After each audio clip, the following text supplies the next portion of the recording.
Today we bring to you an informative presentation on how reflecting on your individual vocational preferences can help you navigate the transition from university to the workforce. There are 6 major types of Holland's vocational personalities: realistic, investigative, artistic, social, enterprising, and conventional.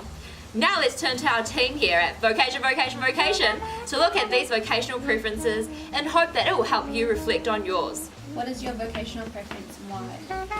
Well, when looking into Holland's vocational model, I can see myself being strongly drawn to the conventional vocational role.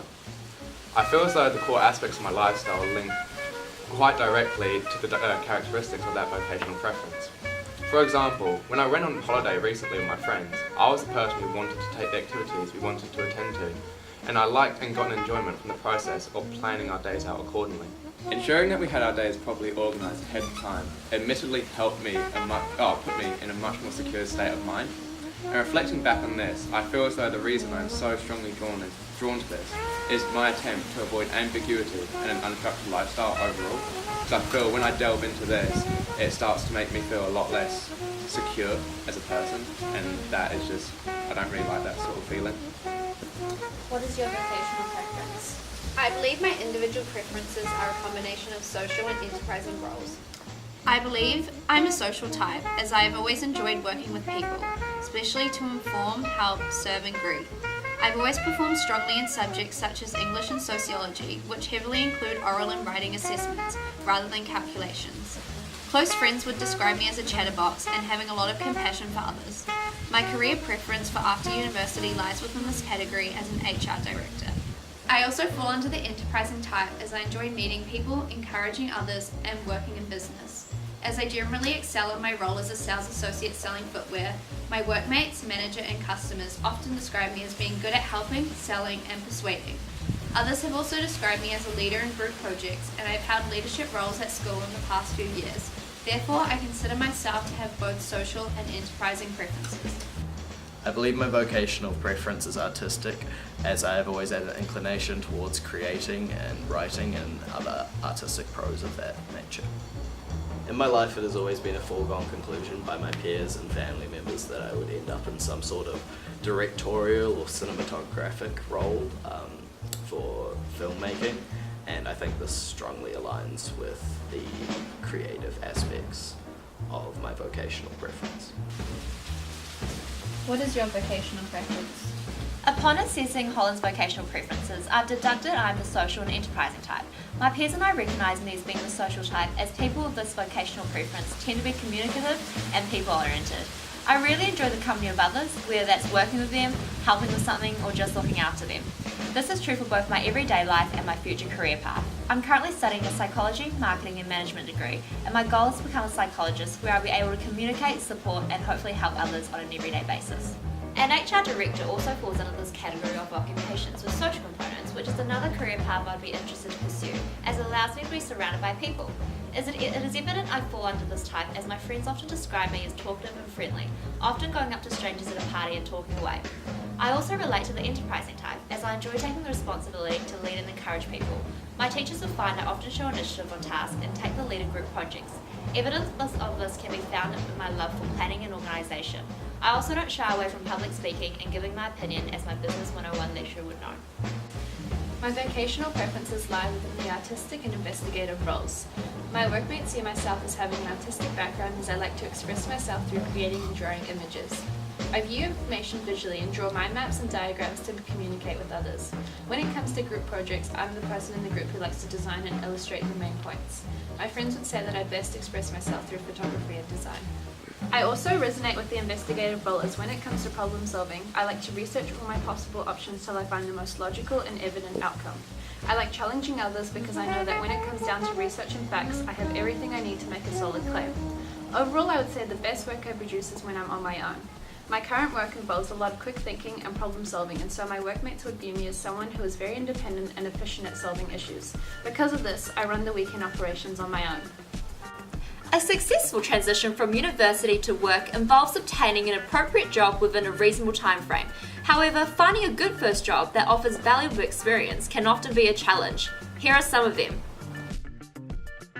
I felt as though the interactions I have with my fellow employees are very different from my relationships with my friends from uni. The organisational culture is very different. A lot of my colleagues are a lot older than me with different values, and so I find it harder to relate. So, what challenges have you found in your transition to the workplace?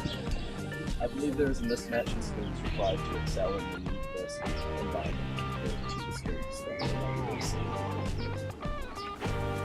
Yeah, so what I was expecting was to be put in a situation that included a lot more variety and skills that I've honed over the years through university work.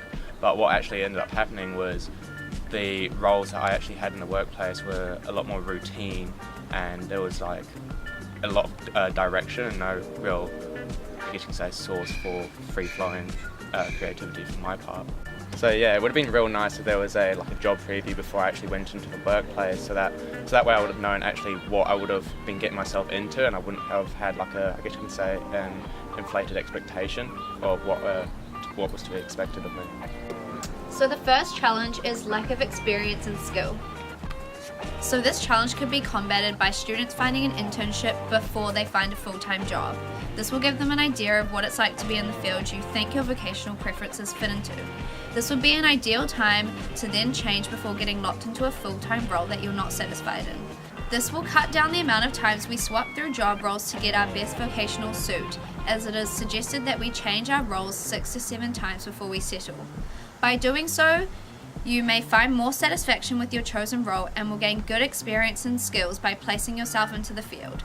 If both students and the organisation are satisfied with the internship, then they can stay with the company, making the transition from university to work smooth and positive for students. As we are thinking critically about this strategy, we have come up with the limitations that not all roles provide an internship position. We are also aware that not all companies offer internship programs. If they do, there are often a limited number of roles, meaning that only very few get into these programs. This means that students often need to apply for a few, which is time consuming, along with the expectations of study, work and social commitments. These roles often come with high expectations of students and selection requirements that not all students have. So the second challenge we encountered is the change in culture and diverse values. Our strategy for this would be engaging in deep self-reflection during university and the transition process. Reflecting on yourself, your personality, skills, values, experiences and beliefs will allow students to be more in tune with themselves, research organisations to best fit them, as well as convince employers that they would be the best fit for the role. This could be used during the transition, but also in the internship strategy to increase chances of gaining the opportunities the student applies for. We believe this will allow for better feelings of congruence with the workplace and for better job satisfaction. We've considered some limitations to this strategy, to be that although the student may be able to find the best person job fit within an ideal organisation, there will always be some diversity in terms of personality, values and so on, which the student may find challenging, but we believe that diversity is a good thing. May also take longer for students to find the role in a company that is consistent with themselves, although this will be beneficial in the long run for their career. Another challenge is inflated expectations. Our solution to this is potentially having a job preview as part of the hiring process. In the final stage of selection, the candidate pool can have the opportunity to have a short trial period of a week, where they'll be able to get a realistic job preview, thus minimising inflated expectations. During this, candidates will be able to shadow the current employees to get a feel of what the working environment, culture and expectations may be. This will also serve as a chance for the employee to see whether this organisation is one they want to be a part of, as well as a chance for the employer to see if the employee fits in well with the company. However, practically this solution may have some limitations surrounding the question of whether the candidate will get paid or not during the short trial period. If the candidate is paid and not hired, it may be seen as a waste of money for the company. However, if no monetary reward is present, this may not be enticing to all students, so some negotiations could occur between students and the organisation before this is implemented. Those were some wise words, Virginia. Good luck, students! We know you can do it. That's a wrap. And that's it from us here at Vocation. Till next time. Perfect! Bada bing, bada boom, let's go! Well, hopefully perfect.